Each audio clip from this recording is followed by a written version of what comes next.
Chapter 23, Windows. Some days Bat was the first person awake. It didn't happen often because Mom was a morning person. Usually when Bat woke up, he went straight into the kitchen to find Mom sitting at the table with a cup of coffee and a book. But every now and then, Bat awoke to a completely quiet house, a sleeping house.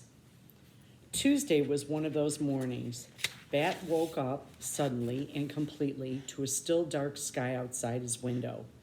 He blinked and sat up, slipped his feet into his slippers, took the skunk sling from the doorknob where he'd hung it the night before, and went into the living room.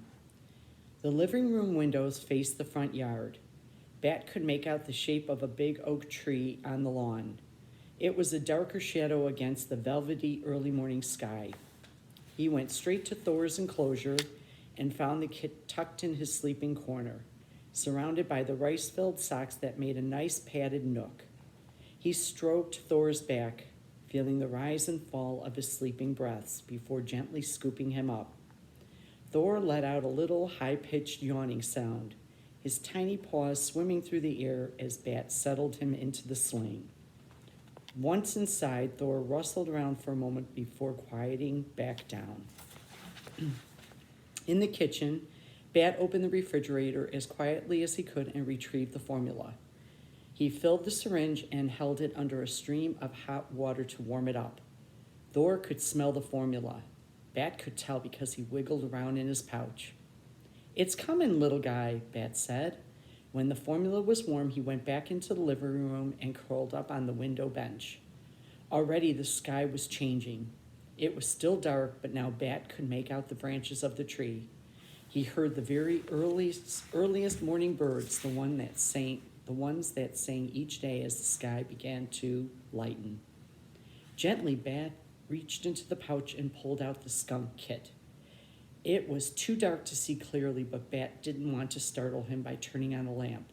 So he brought the syringe down to Thor's face and let the skunk find the tip by smell. As Thor had his breakfast, the sky turned violet and pink, then orangey red. The tree's trunk lightened from black to brown, and its leaves transformed to green. The first birds called louder, waking up their friends, and they became a chorus of song. Bat looked down to see if Thor had finished his formula and gasped in surprise. The two tight slits that had been closed since Mom first brought him home were open. Bat could see Thor's eyes. They were the darkest black Bat had ever seen. "Hey there," Bat cooed down at Thor. "Good morning, little kit." Thor kept licking at the tip of the syringe, but his quick pink tongue hesitated just a bit when Bat spoke. Maybe he was listening. Maybe he understood. Bat stroked back the soft black and white fuzz on Thor's little forehead. "I see you," he said. "Do you see me?" Mom emerged from her bedroom, tying the belt of her robe. "Bat," she said, "you're up early." "Mom," Bat said, "look, Thor's eyes are open." Mom came over to see. "Look at that," she said, resting her hand on top of Bat's head and petting his hair just as Bat stroked Thor.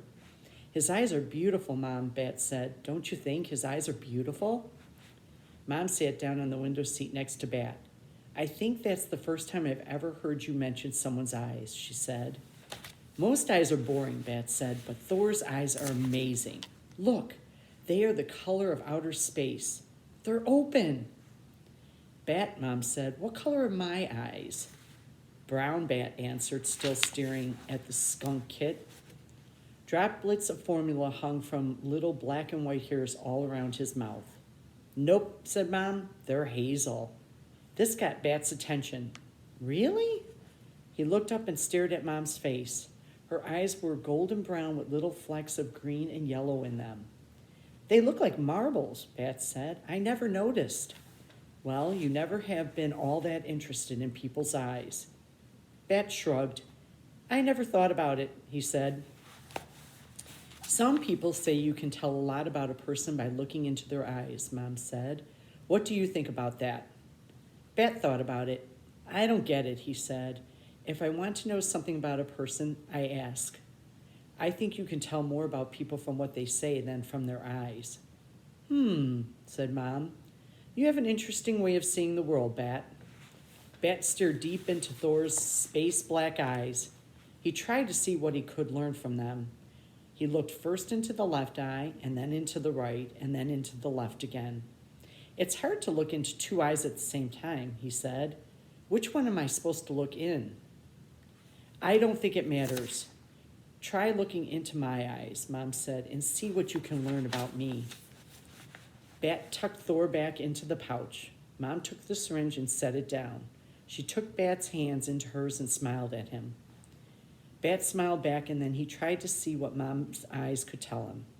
The left eye had 3 more flecks of green than the right eye. The right eye had 1 more fleck of yellow. The black points in the middle were exactly the same size. Her eyes were shiny. Hazel is cool, Bat said. It's like a rainbow of all the boring colors. Funny, Bat, Mom said. Do you know what I see when I look into your eyes? Brown and black, Bat said, with white all around. Yes, said Mom, I do see that. But I also see your sweetness and your thoughtful nature and your busy, busy mind. Bat looked away. It was uncomfortable to let anyone look into his eyes for too long. It made him feel kind of itchy and shy. You can tell all that by looking in my eyes? Yes, she said. She leaned forward and kissed Bat's forehead. I see all of that and more.